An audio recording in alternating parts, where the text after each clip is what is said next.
Hoje a gente vai Hoje a gente vai falar sobre as polaridades bem e mal representadas e simbolizadas por Esaú e Jacó. Eu sou Yair Dalon e esse é o Zohar Diário.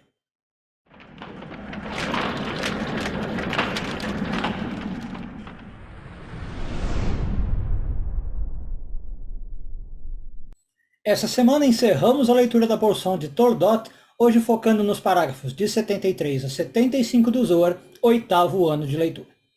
Bom, talvez um dos simbolismos mais famosos de toda a Torá seja o de Esaú e Jacó, né? Esaú representando um lado mais negativo e Jacó um lado mais positivo. Só que o Zohar traz algumas coisas que talvez você não saiba. E a primeira delas é que ele diz que os dois nasceram iguais, ou seja, os dois nasceram bons. Por que que ele diz isso? Tem algumas evidências. Primeira delas, e talvez a mais importante, é que os dois vieram do mesmo pai e da mesma mãe. Então, se a gente entender que eles são gerados do mesmo lugar, não tinha como eles virem com duas energias opostas. O Zohar está aqui pensando que, se eu venho de uma mesma geração, eu tenho que ter a mesma energia. Em termos de Sfirot. Vamos lembrar que eles vieram de Isaac. Então, Isaac é Gevurah, né? E Gevurah vai gerar o mesmo tipo de energia.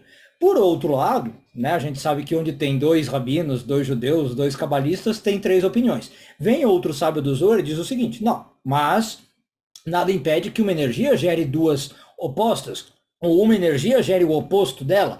Por exemplo, e tem o caso clássico, Terah, que era um idólatra, gerou Abraão, que descobriu o monoteísmo, né, ou que percebeu que existia o monoteísmo. Então, na verdade, o Zohar começa aqui a debater a velha questão, e aliás foi curioso que eu falei no vídeo dessa semana sobre o livro do Byron, né, sobre o Dom Juan.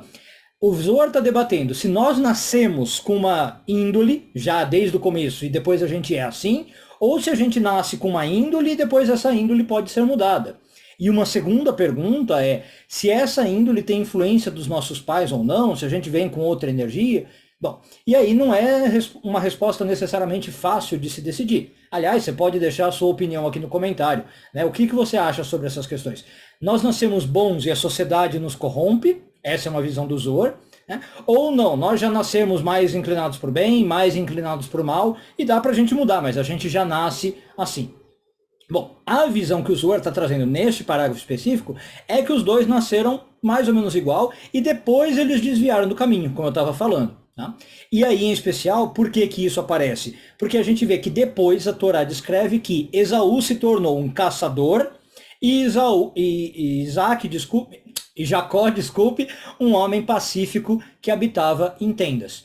E aí o Zohar, como é do seu modo, né, típico, alude a isso simbolicamente. Ele fala que Esaú não era um caçador físico no sentido físico, ele era um caçador ele ia atrás das pessoas para fazê-las fazer o mal. Ele ficava provocando as pessoas para fazer coisas que desviavam ela do caminho. Né? Então é isso que ele entende como caçador.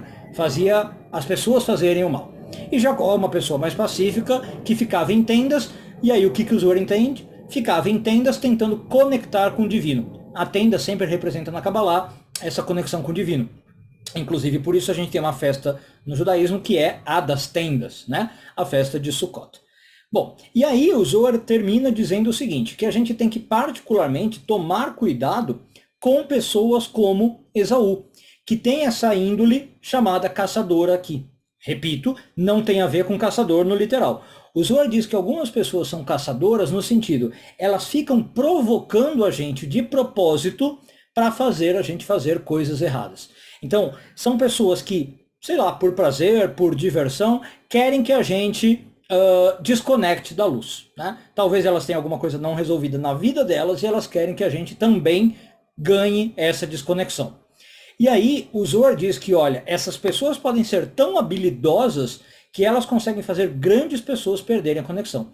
E isso também está provado na Torá, quando tem um versículo lá que diz, se não me engano, que é Gênesis 25, 28, que diz que Isaac gostava de Esaú, amava mais Esaú, e a Rebeca gostava mais de Jacó.